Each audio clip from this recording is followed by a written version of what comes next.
Mateus capítulo 13, Jesus Cristo fala da parábola do bom semeador, e depois que ele falou da parábola, as pessoas não entenderam direito, seus discípulos não entenderam, então ele explicou as parábolas. Então ele explicou a primeira: o semeador jogou as sementes na beira do caminho, as pessoas que ouviram o evangelho, mas Satanás veio e retirou essa semente. A segunda, ele jogou em terreno pedregoso, solo rochoso, que são as pessoas que ouviram, mas na primeira tribulação, como não tinham raiz, a raiz estava em si mesmo, elas morreram.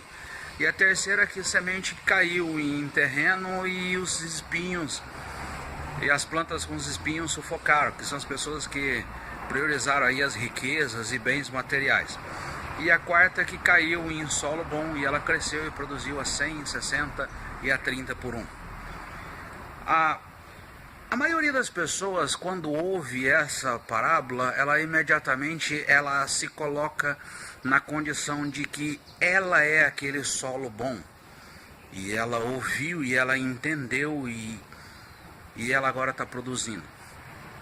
Mas eu quero fazer uma seguinte pergunta: o que indica que você foi esse solo bom e você não foi esse solo rochoso?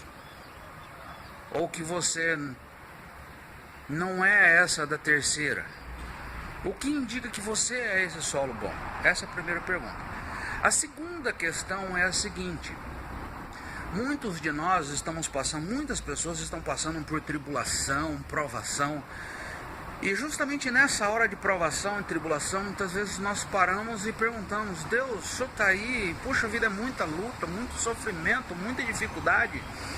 Mas uma questão interessante para nós observarmos desse solo bom é que todo solo, quando o agricultor ele vai, antes de plantar qualquer coisa, ele vai preparar esse solo.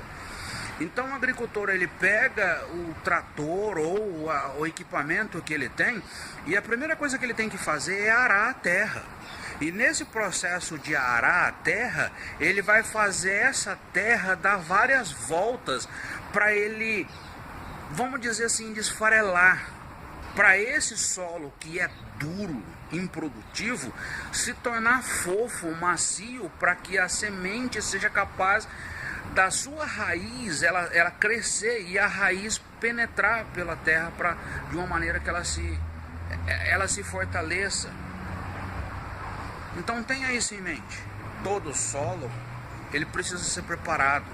Toda horta, quando você vai fazer, a primeira coisa é preparar a terra. E esse processo de tribulação e provação que acontece muitas vezes na nossa vida é justamente o Senhor Deus preparando, arando essa terra, preparando essa terra para poder receber a semente.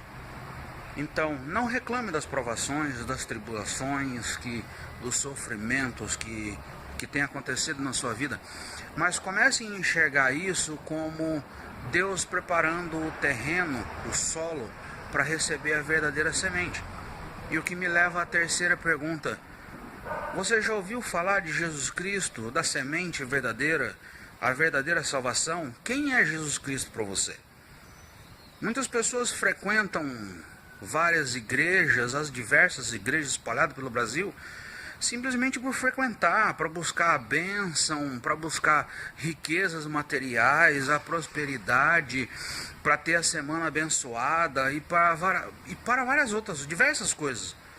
Mas de fato, quem é Jesus para você? Pense nisso. Procure a verdadeira salvação que há em Jesus Cristo. E procure Jesus Cristo, que prometeu o seu reino, que não é nesse mundo, é de outro lugar. Que Deus te abençoe.